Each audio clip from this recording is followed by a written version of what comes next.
والحمد لله حمدا كثيرا طيبا مباركا فيه كما يحب ربنا ويرضى. أشهد أن لا إله إلا الله وحده لا شريك له وأشهد أن محمدا عبده ورسوله صلى الله عليه وعلى آله وأصحابه ومن سار على نهجه إلى يوم الدين. أما بعد، إخوانا في الدين، أعزني الله وإياكم. Kita lanjutkan pelajaran kita dengan kitab Bahjatu Qulubil Abrar oleh Syekh Abdurrahman bin Nasir As-Sa'di rahimana wa rahimahullah. Kita masuk pada al-haditsu tsani wa thalathun, hadis yang ke-22. Setelah kemarin di hadis yang ke-32 ya, hadis yang ke-31 itu kita membacakan hadis tentang Isra'u bil janazah, yaitu mempercepat pengurusan jenazah.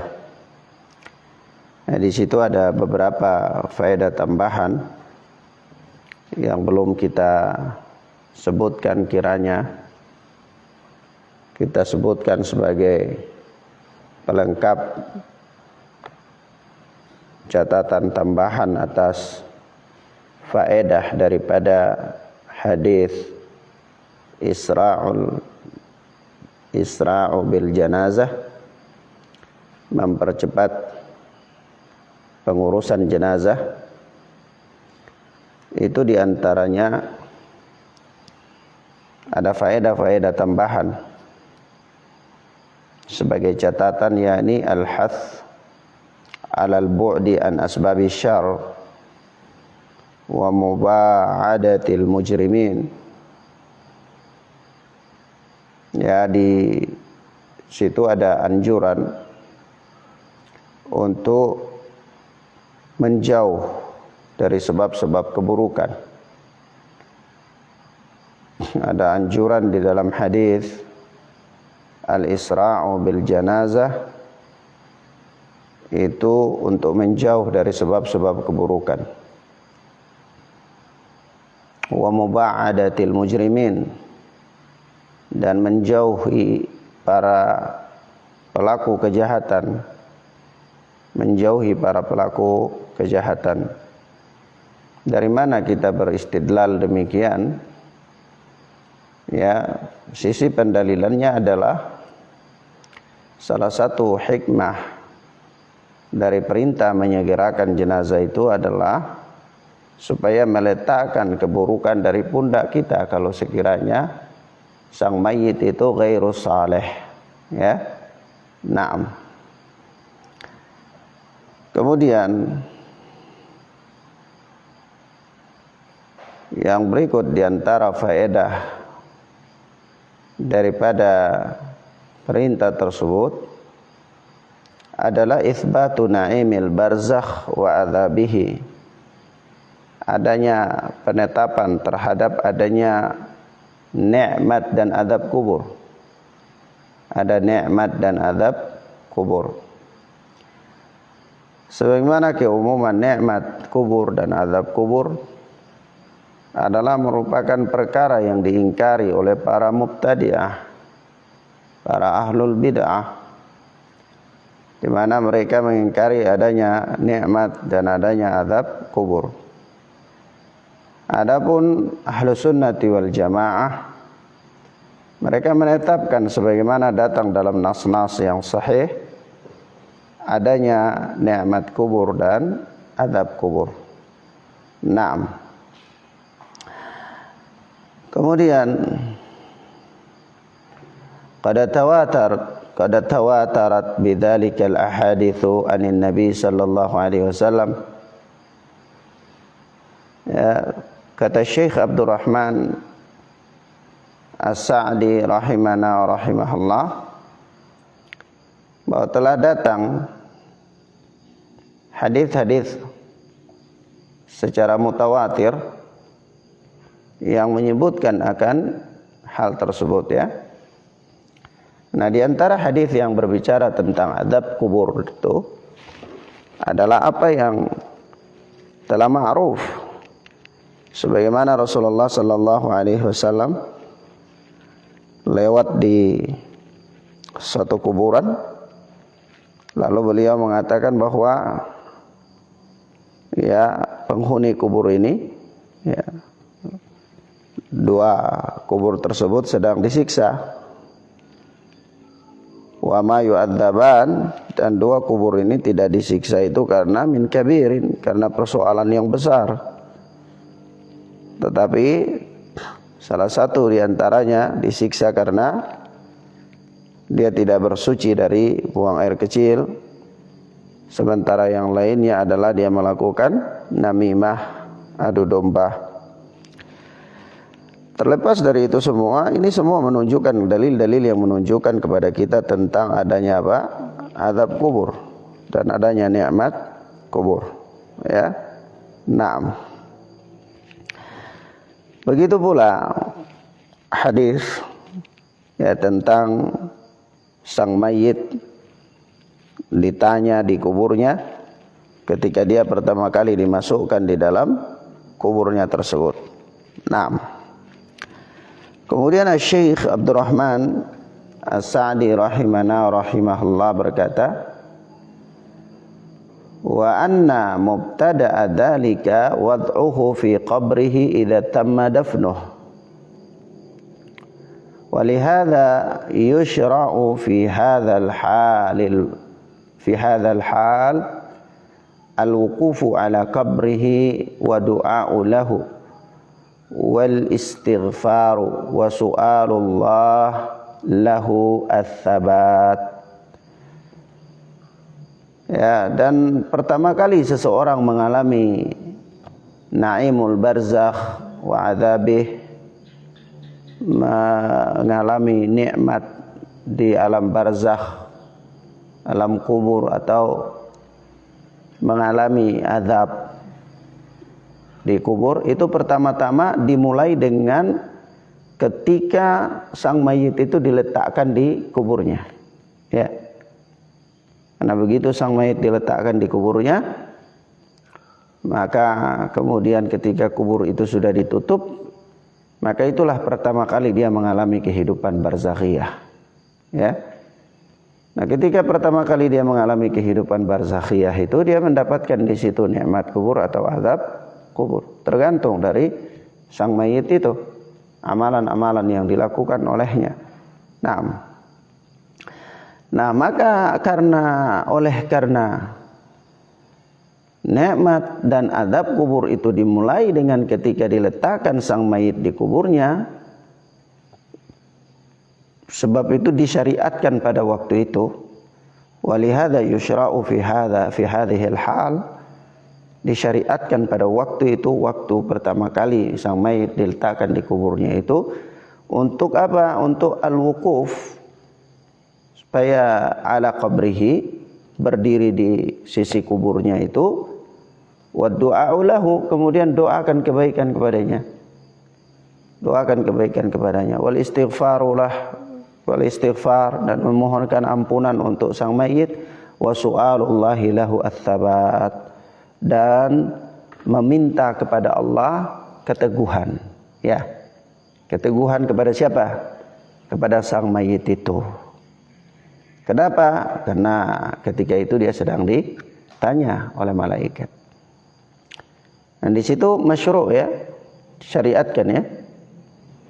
Hanya itu, ya, ini orang dia berdiri setelah dimakamkan itu sang mayit, kuburannya ditutup semua selesai, ya, mereka disyariatkan untuk berdiri sejenak, berdoa kepada Allah Subhanahu wa taala, doa kebaikan untuk sang mayit.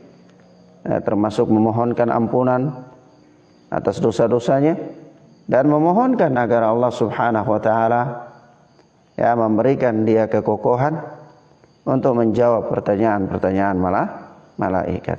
Ya. Ini masyru', disyariatkan. Adapun sebagian dari kalangan orang-orang yang jahil dengan ilmu din, mereka biasanya berdiri di kuburan dan bertanya kepada sang mayit di dalam kubur, siapa Rabbmu, ya, siapa nabimu. Nah, ini batil, menyelisihi syariat dan tidak pernah dicontohkan sama sekali oleh Nabi sallallahu alaihi wasallam. Dan tidak ada dari seorang salaf pun yang mengamalkan perkara tersebut, baik secara langsung dengan lisan maupun dengan isyarat. Isyarat. Padahal Nabi sallallahu alaihi wasallam mengatakan, "Man 'amila 'amalan laisa 'alaihi amruna fahuwa raddun." Barang siapa yang beramal dengan suatu amalan yang tidak ada perintahnya dari kami, maka fahuwa raddun, amalan itu tertolak. Ya. Naam. Maka kemudian karena manusia atau kaum muslimin pada khususnya itu mereka jauh dari agama mereka, tidak mempelajari agama mereka, ya tidaklah mereka mengerti tentang Islam kecuali hanya sebatas puasa, lebaran, ya, dan sholat saja. Selebih dari itu mereka tidak paham. Maka wajarlah terjadi di tengah-tengah kaum muslimin berbagai macam penyimpangan terhadap syariat. Ya. Naam. Banyaknya amalan-amalan, tersebarnya amalan-amalan yang tidak disyariatkan. Naam. Kemudian yang berikutnya di sini ada faedah tambahan, kata Syekh Abdurrahman bin Nasir As-Sa'di rahimahullah, wa fi hadha aidan at-tanbihu ala asbabin na'imil barzakhi wa adzabih wa anna asbaban na'imi as-salah. Ya. Nah, di dalam hadis ini juga ada tambih, ada peringatan, ya, dari sebab-sebab ya mendapatkan nikmat kubur atau mendapatkan azab kubur. Peringatan dari sebab-sebabnya. Ya, ini seorang dia harus menjauhi sebab-sebab yang mendatangkan azab kubur dan dia harus mendatangi sebab-sebab yang mendatangkan nikmat kubur. Naam. Wa anna asbaban na'imi as-salah, dan di antara sebab-sebab mendapatkan nikmat kubur itu adalah kesolehan. Liqaulihi, hari ini berdasarkan sabda Nabi sallallahu alaihi wasallam, fa in kanat salihatan, jika sekiranya sang mayit itu adalah saleh. Ya. Jenazah itu adalah jenazah yang saleh. Naam. Maka kesalehan merupakan sebab-sebab untuk mendapatkan naim, mendapatkan ni'matul barzakhiyah, ni'matul qabri, mendapatkan nikmat kubur. Nah, kalau begitu saleh itu apa? Asy-Syaikh menerangkan, as-salah kalimatun jami'atun tahtawi ala tasdiqillahi wa rasulih wa ta'atillahi wa rasulih wa huwa tasdiqul khabar wa imtithalul amri wa ijtinabun nahyi, gitu kata beliau. Yakni salah atau kesalehan itu adalah suatu kalimat yang umum. Suatu kalimat yang umum yang mencakup tasdiqullahi wa rasulih, pembenaran terhadap Allah dan Rasul, yaitu mencakup di dalamnya keimanan kepada Allah dan Rasul, wa ta'atillahi wa rasulih, juga tercakup di dalamnya ketaatan kepada Allah dan Rasulnya, wa huwa tasdiqul khabar, juga adalah membenarkan berita-berita yang disampaikan oleh Rasul sallallahu alaihi wasallam, wa imtithalul amri, serta melaksanakan perintah-perintah syariat, wajtinabun nahi, dan menjauhi larangan-larangan syariat. Nah, inilah saleh. Ini yang dimaksudkan dengan apa? Kesalehan. Nah, saleh itu kalimatun jami'ah, kalimat yang bersifat umum. Kalau kita katakan si fulan itu saleh, zahirnya sebagaimana yang kita ketahui, misalnya, itu berarti yang kita ketahui dari orang itu apa? Yang kita ketahui dari orang itu keimanannya, kemudian apa? Ketaatannya. Ketaatannya itu terwujud dengan dia melaksanakan perintah-perintah syariat zahirnya, dan dia menjauhi larangan-larangan syariat. Ya. Nah, itulah kita katakan dia saleh. Ya, saleh. Kalau orang di luar daripada itu, kita katakan dia mujrim, atau dia fajir, atau dia fasik, dan seterusnya, sesuai dengan kadar seberapa jauh dia dari syariat Allah Jalla wa'ala. Naam. Mafhum ya ikhwan? Kemudian kata Syekh rahimana wa rahimahullah, wa annal adzab sababuhu al-ikhlalu bis-salah, imma li syakkin fid din aw ijtira'in 'ala al-maharim aw li tarki syai'in min al-wajibati wal fara'id.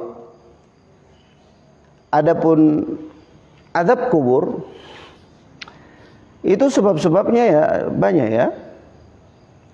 Sebagaimana sebab-sebab yang khusus disebutkan di dalam hadis, ada juga ada sebab-sebab secara umum. Maka Syekh mengatakan secara umum, sababuhu, sebab-sebab mendapatkan azab kubur itu adalah al-ikhlalu bis salah, yakni tidak saleh. Tidak saleh. Tidak ada kesalehan pada orang itu. Imma li syakkin fid din. Tidak salehnya dia itu apakah karena dia ragu terhadap agama? Ya, ada orang dia beragama dengan keraguan-raguan ya. Dia beragama dengan keraguan-raguan. Baik secara umum dia ragu terhadap syariat, atau dia ragu terhadap sebahagian syariat. Ya. Nah, ada orang dia mungkin dia beriman menjadi seorang muslim ya, secara umum, tapi pada prinsip-prinsip tertentu dia ragu. Misalnya orang ragu dengan syariat, apa adanya perbudakan yang diizinkan di dalam Islam misalnya, atau orang ragu dengan apa syariat qisas di dalam Islam misalnya, atau potong tangan. Nah, dia ragu tentang kebenarannya, ini apa iya apa enggak. Dia pikir ini adalah sebuah kekejaman dan seterusnya. Atau dia ragu dengan perintah berhijab, sehingga dia menakwilkan perintah-perintah tersebut kepada takwil-takwil yang batil. Sehingga ada di antara mereka para penakwil ini, mereka mengatakan bahwasanya yang paling terpenting itu hati yang dihijab. Ya. Waliyadzubillah. Ya, yang penting itu hati yang dihijab. Ya, ketimbang apa? Dohirnya fisik itu dihijab. Nah, ini tidak benar sama sekali. Apakah orang ini memang dia ragu dengan syariat, atau memang orang ini membuat makar terhadap syariat? Ya, dia membuat keraguan-raguan terhadap kaum muslimin daripada syariat tersebut. Ya, nah. Atau ada orang mungkin dia ragu dengan syariat ta'addud, poligami misalnya. Wah, ini tidak benar, ini poligami, ini tidak rasa kasih sayang terhadap wanita. Tidak ada rasa iba terhadap wanita dan seterusnya, wanita dirugikan dan lain-lain. Ini mendiskreditkan. Sehingga dia terbawa dengan framing media yang kemudian mengatakan orang-orang atau wanita-wanita yang dipoligami itu sebagai pelakor. Lalu kaum muslimin juga ikut-ikutan menyematkan gelar-gelar tersebut. Subhanallah, secara tidak langsung ini terjatuh dalam melecehkan syariat Islam. Berarti wanita-wanita mulia yang telah melakukan poligami dari kalangan para sahabat, termasuk istri-istri Rasul sallallahu alaihi wasallam, itu pelakor. Waliyadzubillah. Misalnya di sana ada Ummu Salamah, ada Hafsah, ya, ada Ummu Zainab dan seterusnya dari wanita-wanita yang mulia. Waliyadzubillah. Ini batil. Ini batil. Naam. Maka al-ikhlalu bis salah, tidak saleh, itu sebab-sebabnya banyak. Tapi tidak saleh itu adalah salah satu inti dari persoalan seseorang mendapatkan adab kubur. Dan bukan hanya adab kubur, rembesnya sampai kepada adab neraka, adab akhirat. Maka tidak saleh itu sebabnya kenapa orang itu tidak saleh? Ya sebabnya banyak. Salah satu sebabnya itu bisa imma li syakkin fid din, ragu terhadap agama. Baik secara keseluruhan agama ini, secara umum dia ragu tentang kesempurnaan Islam, atau secara tafsil, secara bagian-bagian tertentu, ya, sehingga dia beramal dengan sebagian syariat, dia membuang sebagian syariat yang lain. Padahal Allah tabaraka wa taala mengatakan, ya ayyuhalladzina amanu dukhulu fis silmi kafah. Hai orang-orang yang beriman, masuklah kalian ke dalam Islam itu secara keseluruhan. Tidak boleh afatu'minuna bi ba'din wa takfuruna bi ba'd. Kalian beriman kepada sebagian dan mengkafirkan sebagian, tidak boleh. Ya, naam. Atau yang kedua, ijtira'in 'alal maharim. Dia itu melanggar hal-hal yang diharamkan. Orang ini tidak ada pada dirinya keraguan. Dia yakin dengan kesempurnaan Islam, baik secara umum maupun secara terperinci. Tapi ya dorongan hawa nafsu, dia itu terjatuh dalam pelanggaran-pelanggaran syariat. Dia lakukan hal-hal yang diharamkan. Nah, itu juga bisa mengurangi kesalehannya. Nah, auli tarki syai'in minal wajibati wal faraid, atau dia meninggalkan kewajiban-kewajiban. Orang itu dia bisa melanggar hal-hal yang haram atau dia bisa meninggalkan kewajiban-kewajiban yang harusnya dilakukan, dia tinggalkan. Nah, demikian ikhwana fid din azani Allah wa iyyakum. Wa jami'ul asbabil mufassalah fil ahadits wal athari tarji'u ila dzalik.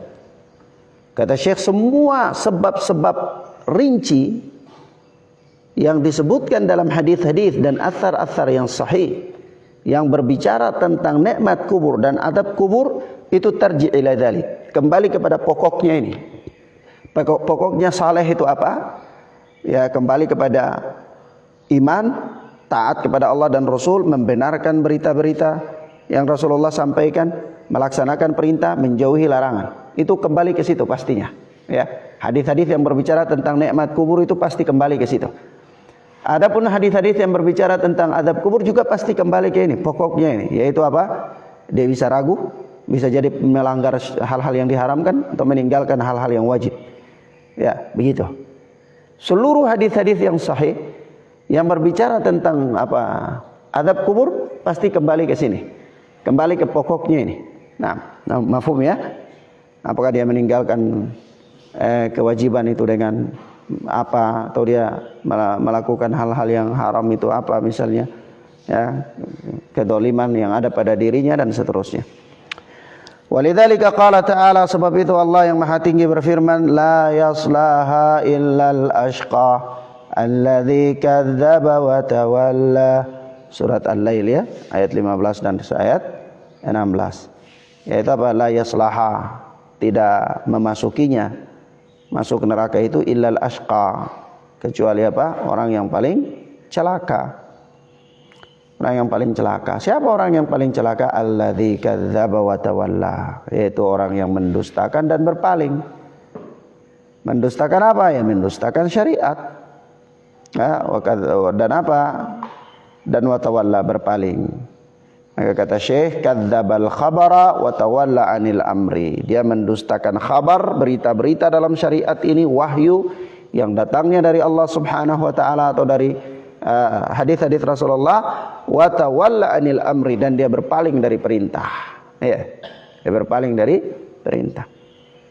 Kalau orang yang dia mendustakan kabar dari Rasulullah dan dia berpaling dari perintah, maka otomatis dia adalah orang yang apa? Masuk ke dalam neraka jahanam itu. Tergantung dari jauhnya dia dalam penyimpangannya itu. Apakah sampai dia kekal di dalamnya atau tidak, ya tergantung dari jauhnya dia dari apa? Seberapa jauhnya dia mendustakan berita-berita syariat dan seberapa jauhnya dia berpaling dari perintah-perintah syariat. Nah, taib, demikian ikhwan, ini yang kita bacakan sebagai pelengkap daripada penjelasan hadis yang kita bacakan kemarin, itu hadis yang ke-31. Kita lihat pada hadis yang ke-32, yaitu al-haditsus tsani wa tsalasun. Kata Syekh, ma tajibu fihi zakah. Ya. Ma tajibu fihi az-zakah, yaitu hal-hal yang wajib padanya zakat. Ya, perkara-perkara yang terkena kewajiban zakat, begitu. Benda-benda yang terkena kewajiban zakat. Zakat itu, ya ikhwan, adalah salah satu kewajiban di dalam Islam, salah satu kewajiban di dalam Islam. Ya, sebagaimana datang dalam nas-nas, banyak sekali. Ya, khudh min amwalihim, ambillah dari harta-harta mereka. Dan apa? Orang-orang yang berkelebihan itu untuk diberikan kepada orang-orang miskin dari mereka. Ya. Dan seterusnya. Dan kita lihat ya, kalau kita baca sejarah Islam, kita baca buku-buku tarikh, itu kita dapati Rasulullah mengirim para sahabat ke wilayah-wilayah untuk mengumpulkan dari mereka apa? Zakat-zakat mereka. Nah, sebagaimana Rasulullah utus sahabat Abu Ubaidah ibnul Jarrah ke Bahrain untuk ngambil zakat, ngambil jizyah, ya, dan seterusnya. Karena zakat itu sendiri sangat bermanfaat untuk kaum muslimin, sangat bermanfaat. Dan manfaat daripada zakat itu sendiri bukan hanya kembali kepada orang yang diberi, tapi lebih dari itu, orang yang mengeluarkan zakat itu kembali kepada dianya juga, kembali kepada dianya. Karena tujuan paling terbesar daripada zakat itu di samping hal-hal yang lainnya, hal yang paling pertama adalah membersihkan harta orang yang memiliki harta itu. Ya. Orang yang memiliki harta itu perlu dibersihkan hartanya. Dibersihkan dari syubhat, ya. Dibersihkan dari hal-hal yang mungkin dalam perniagaannya itu ada hal-hal yang syubhat. Di dalam pekerjaannya untuk mendapatkan harta itu ada hal-hal yang syubhat, sehingga perlu dibersihkan. Dibersihkan dengan cara apa? Dikeluarkan zakatnya, dikeluarkan zakatnya. Nah, maka ini juga adalah salah satu bentuk kepedulian Islam terhadap fuqara wal masakin, ya, terhadap fuqara wal masakin, orang-orang fakir dan orang-orang miskin. Ya, karena pengalokasian zakat itu adalah salah satunya kepada mereka, kepada fuqara dan masakin. Nah, kalau dikatakan Ustaz, bukankah Allah Subhanahu wa taala Maha tahu dan Maha kaya? Ya. Kenapa orang-orang fakir dan miskin itu mesti dititipkan rizki mereka melalui orang-orang kaya itu? Titip aja rizki mereka langsung ke mereka. Supaya orang yang kaya itu ya sudah dia kaya dengan hartanya, orang yang miskin juga dia tidak terlalu miskin, Allah berikan kepada dia harta juga. Kan kita sering katakan begini, di dalam harta orang-orang kaya itu ada hak fukara wal masakin. Ya. Ada hak orang-orang yang berhak untuk mendapatkan zakat dari harta itu. Maka pertanyaannya, kenapa sih Allah tidak langsung berikan saja ya kepada mereka? Maka kita katakan, ya ikhwan, itulah salah satu hikmah terbesar supaya adanya hubungan interaksi sosial yang baik di antara orang yang kaya dan orang yang miskin. Ya. Di antara orang yang berlebihan dan orang yang kurang. Nah, ada interaksi baik di antara mereka. Ya, terikatnya kuat hubungan persaudaraan di antara mereka dan seterusnya. Nah, maka kemudian kata Syekh, kita lihat hadisnya, an Abi Sa'id Al-Khudri radhiyallahu anhu qala. Dari Abu Sa'id Al-Khudri yang Allah telah meridainya, dia berkata, Abu Sa'id Al-Khudri adalah salah seorang sahabat Nabi sallallahu alaihi wasallam. Dia berkata, qala Rasulullah sallallahu alaihi wasallam, Rasulullah sallallahu alaihi wasallam bersabda, laisa fi maduna khamsatin, laisa fi maduna khamsati awsaqin minat tamri sadaqah. Tidak ada sedekah yang dimaksudkan di sini sedekah wajib ya. Karena dia sedekah wajib berarti zakat. Kalau sedekah tatawu itu infak ya. Nah. Jadi tidak ada pada harta kurma yang kurang dari 5 ausak itu zakat. Atau tidak ada zakat pada kurma yang kurang dari 5 ausak. Kurang dari 5 ausak. Walaysa fima duna khamsi aw awaqin minal warqi sadaqah. Dan tidak ada zakat pada perak yang kurang dari 5 uqiyah. Tidak ada zakat pada perak yang kurang dari 5 uqiyah. Walaysa fima duna khamsi dhaudin sadaqah. Dalam sebagian lafaz riwayat itu dikatakan laisa fima duna khamsi dhaudin minal ibil, begitu ya, sedekah, yaitu tidak ada zakat pada ibil, unta yang kurang daripada 5 Zaud, 5 ekor ya, 5 ekor unta ya. Kalau 5 ekor unta kurang dari 5 ekor unta itu belum ada terkena kewajiban zakat.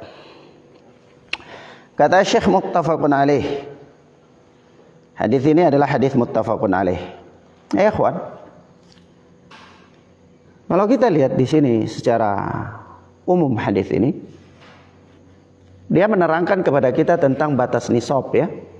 Batas nisab sebuah harta itu dia dikategorikan untuk mendapatkan zakat. Jadi semua orang boleh punya harta dan kita boleh berbicara bahwa di dalam harta itu ada zakat. Zakat harta itu namanya zakat mal, ya. Ada zakat malnya. Tapi Islam mengatur tidak sembarangan. Misalnya ada orang punya telur 2 rak lalu dia keluarkan zakat. Itu tidak cukup, ya. Orang punya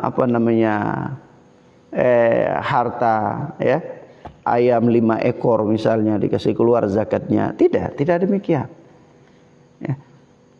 Islam mengatur itu semua dengan aturan-aturan, yaitu Islam memberikan batasan-batasan harta yang dapat dikategorikan bahwa di dalam harta itu ada hak orang lain yang harus dikeluarkan, ada zakatnya. Nah, di antara harta-harta yang ada zakatnya itu batasannya itu dinamakan dengan apa? Nisab. Ukuran. Namanya apa? Ukuran. Oleh sebab itu kalau kurma yang masih kurang dari 5 ausak itu tidak wajib zakat. Tidak ada kewajiban zakat. Begitu pula perak kurang dari 5 uqiyah tidak ada kewajiban zakat. Unta kurang dari 5 ekor tidak ada kewajiban zakat. Naam. Mafhum ya ikhwan? Baik. Nah, kita lihat di sini ya penjelasan Syekh secara singkat ya.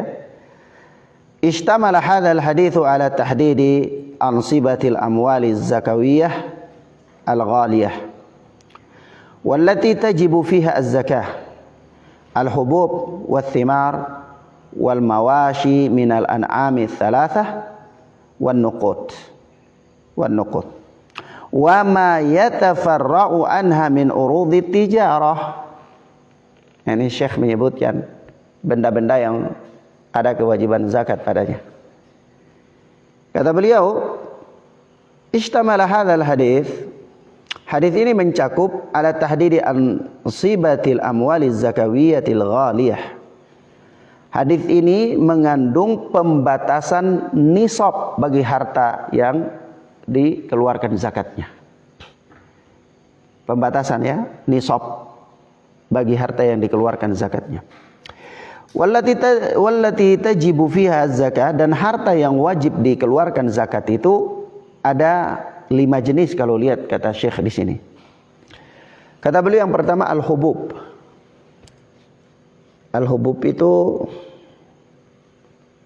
apa ya, termasuk apa? Al-hubub wa thimar itu ya, ini hubub itu buah-buahan ya, maksudnya dia ya seperti kurma ya, beras, padi ya, naam, gandum ya gitu. Hubub masuk di situ. Mafhum ya? Paham ya, ikhwan? Baik. Wa thimar, thimar itu buah-buahan. Ya, buah-buahan di sini ya apa namanya? Wal mawashi minal an'ami tsalatsah, dan hewan ternak yang 3. Hewan ternak 3. Apa itu? Unta, sapi, kambing.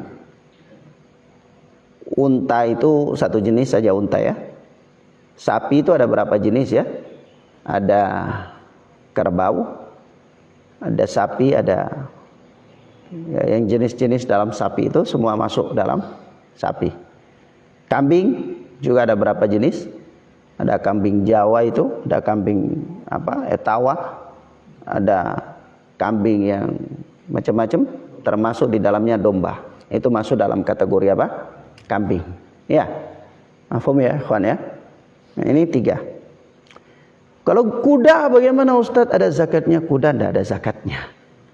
Antum punya kuda berapa banyak? Tidak ada zakatnya. Ayam Ustadz? Tidak ada zakatnya. Ya, antum punya ayam 1 biak ini, antum punya ayam, tidak ada zakatnya. Ya. Kalau begitu gimana? Ya antum mau infak ya silahkan. Harta yang tidak ada zakat, ketetapan zakatnya itu di sana dianjurkan untuk infak. Ya.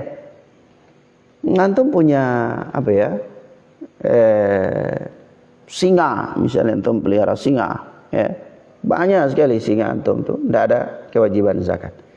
Jadi kewajiban zakat pada hewan ternak itu hanya ada pada 3 hewan ternak saja. Yaitu unta, sapi dengan segala jenisnya, kambing dengan segala jenisnya. Nah, baik. Wan nuqut. Yang keempat adalah nuqut, uang. Uang. Harta ya, uang ya. Jadi hubub harta pertanian maksudnya. Naam. Hubub harta pertanian itu. Wathimar, buah-buahan. Dan ternak dengan 3 jenis tadi. Kemudian nukut, harta, uang. Ya. Ini benda-benda yang terkena kewajiban apa? Zakat. Dengan ukurannya, dengan ukuran. Ada nisab.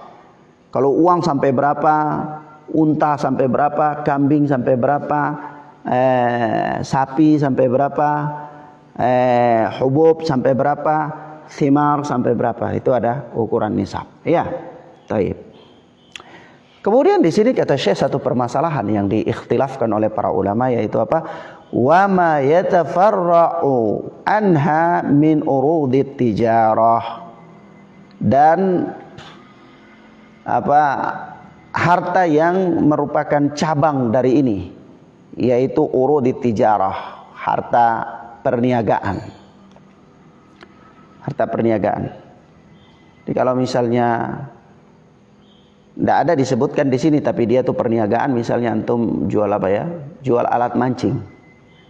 Alat mancing disebutkan dalam syariat tentang termasuk harta yang wajib ada zakatnya, tidak ada.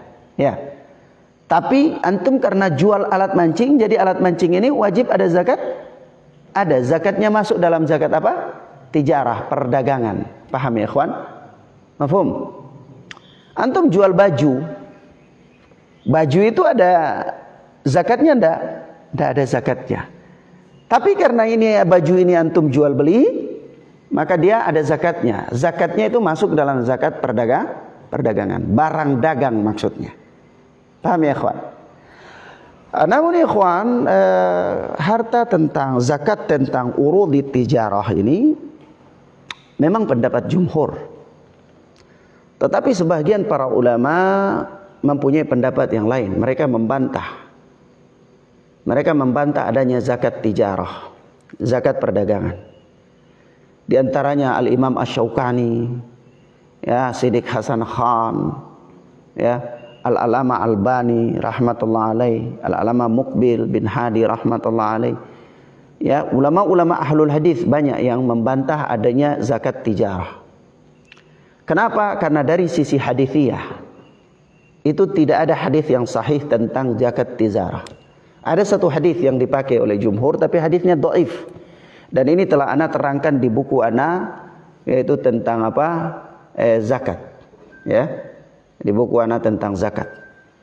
Dan pendapat yang ana yakini adalah tidak adanya zakat tijarah. Tidak ada zakat perdagangan. Karena kalau dengan adanya zakat perdagangan, maka antum akan mengalami kesulitan itu ketika yang antum dagang adalah emas.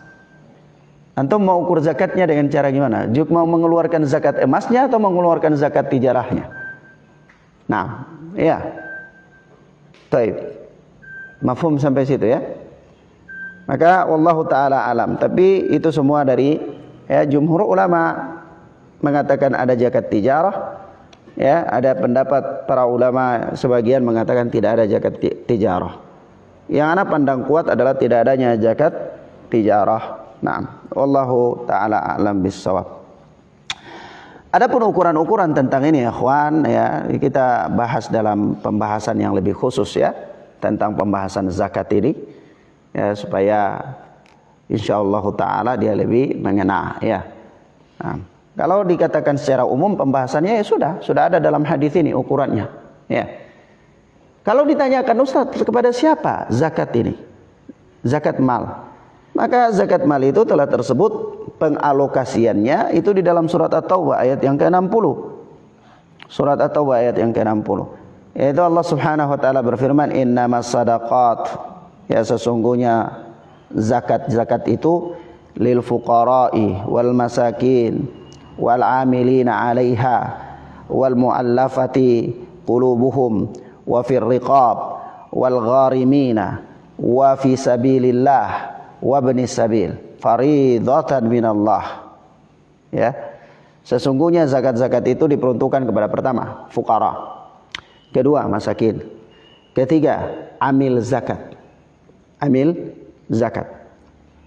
keempat muallafati qulubuhum. Muallafati qulubuhum ini kita kadang-kadang bilang dia muallaf.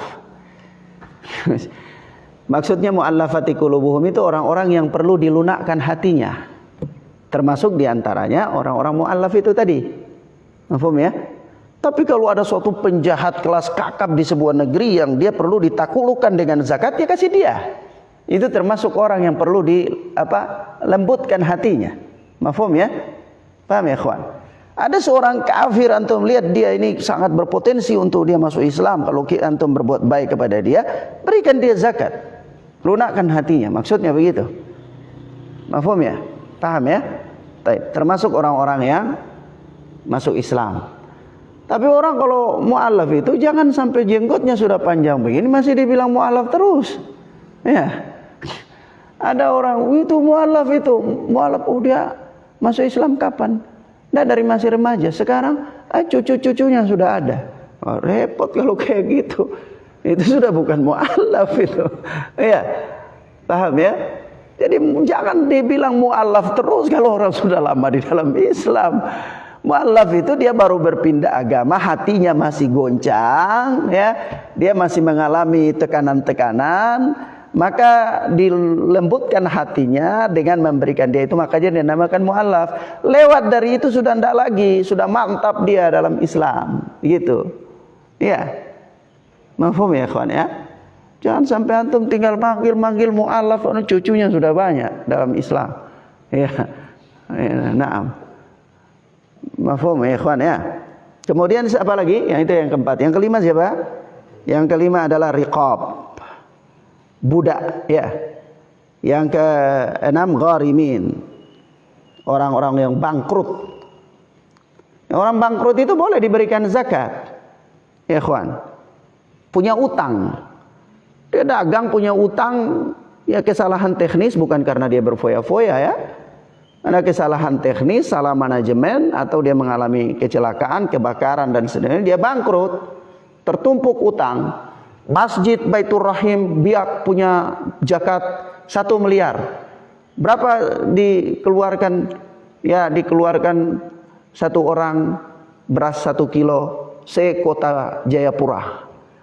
Itu rugi. Tidak benar pengalokasiannya. Ya. Tapi lihat mana ini orang bangkrut, berapa orang? 2 orang, 3 orang. Wah, ini bahaya, terlilit utang. Berapa utangnya? 100 juta. Kasih zakat gitu untuk dia. Nah, gitu. Kenapa? Karena besarnya zakat itu tidak ditentukan dalam syariat. Kembali kepada kemaslahatan. Kita ini harus bagi-bagi. Ada zakat beras di masjid itu, orang-orang numpuk zakatnya di sana ada 20 ton. Orang miskinnya ada 5. Ayo kita bagi aja, satu orang 2,5 kilo, 2,5 kilo, 2,5 kilo. Sisanya untuk siapa? Amil. Ajaib bin aneh. Ya. Kalau beras itu ada 20 ton, yang miskin wal fuqara di negeri itu ada 5, ya sudah kasih masing-masing 4 ton, beres urusan. Ya. Ustadz nanti dia jual, iya maksudnya zakat itu supaya hidupnya bagus. Terserah dia. Dia makan, dia jual, buka toko beras, ya sudah dia kaya, besok dia sudah tidak jadi orang yang berhak dapat zakat lagi, dia yang sudah mengeluarkan zakat besoknya. Ya. Mafhum ya ikhwan. Itulah tujuan pengalokasian zakat. Zakat apa? Zakat mal. Ya. Kemudian siapa lagi? Ya. Ibnu Sabil, Sabilillah. Sabilillah ini bukan makna umum ya. Sabilillah kalau di zakat ini jangan sampai antum misalnya bangun sekolah itu sabilillah, bangun masjid itu sabilillah, bukan. Itu tidak termasuk dalam pengalokasian zakat. Ya. Ini maksudkan dengan sabilillah di sini adalah para mujahidin. Para mujahidin, orang-orang yang berperang di jalan Allah Subhanahu wa taala. Ya. Orang-orang yang berperang di jalan Allah Azza wa Jalla. Ya, termasuk diantaranya adalah para penuntut ilmu dan para da'i. Karena para mujahidin berperang dengan pedang mereka, para penuntut ilmu berperang dengan ilmu mereka. Ya, nah, untuk membentengi agama. Baik. Demikian ya ikhwan, ini pengalokasian zakat ya. Nah, baik. Demikian ikhwan fillah azani Allah wa iyyakum, kita cukupkan pelajaran kita sampai di sini insyaallah taala. Ya, kita lanjutkan pada pertemuan berikutnya biidznillah. Wassallallahu ala nabiyina Muhammad wa ala alihi wa sahbihi wasallam. Subhanaka Allahumma bihamdika asyhadu an la ilaha illa anta astaghfiruka wa atubu ilaik. Wassalamualaikum warahmatullahi wabarakatuh. Ya. Oh iya, boleh. Naam.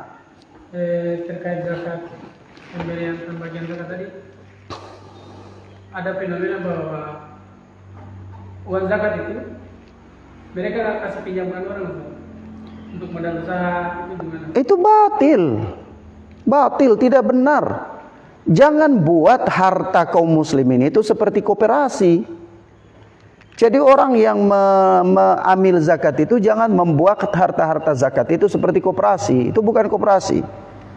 Harta zakat itu adalah harta yang merupakan haknya orang-orang yang disebutkan di dalam ayat tadi. Jadi kalau antum pegang, lalu antum jadikan sebagai simpan pinjam, antum akan bertanggung jawab di hari kiamat.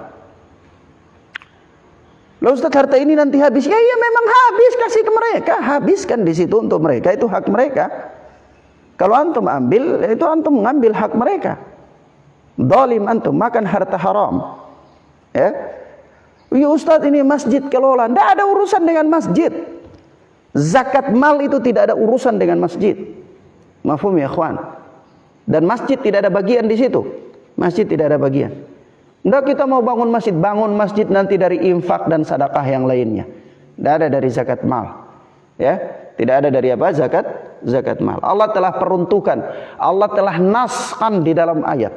Orang-orang yang berhak untuk mendapatkan zakat mal itu ada nasnya. Si fulan ditetapkan oleh Allah Subhanahu wa taala. Ya. Nah. Jadi tidak boleh. Nasihatkan kepada mereka, takut kepada Allah dalam apa? Mengelola harta-harta fuqara wal masakin. Tanggung jawabnya di akhirat, berat. Tanggung jawabnya di akhirat. Nah. Terus yang berikutnya Ustaz, terkait fisabilillah tadi, apakah saudara-saudara kita yang suka khuruf juga itu apakah berhak juga mendapatkan zakat mal juga Ustaz? Ya, itu mereka tidak berhak mendapatkan zakat mal. Itu apa namanya? Khurut fi sabilis syaitan. Bukan fi sabilillah, fi sabilis syaitan. Tidak ada syariatnya. Ya, Allah tidak mensyariatkannya yang demikian. Ya, na'am. Wallahu taala alam bissawab. Cukup ya. Subhanakallahumma bihamdika asyhadu an la ilaha illa anta astaghfiruka wa atubu ilaik. Wassalamualaikum warahmatullahi wabarakatuh.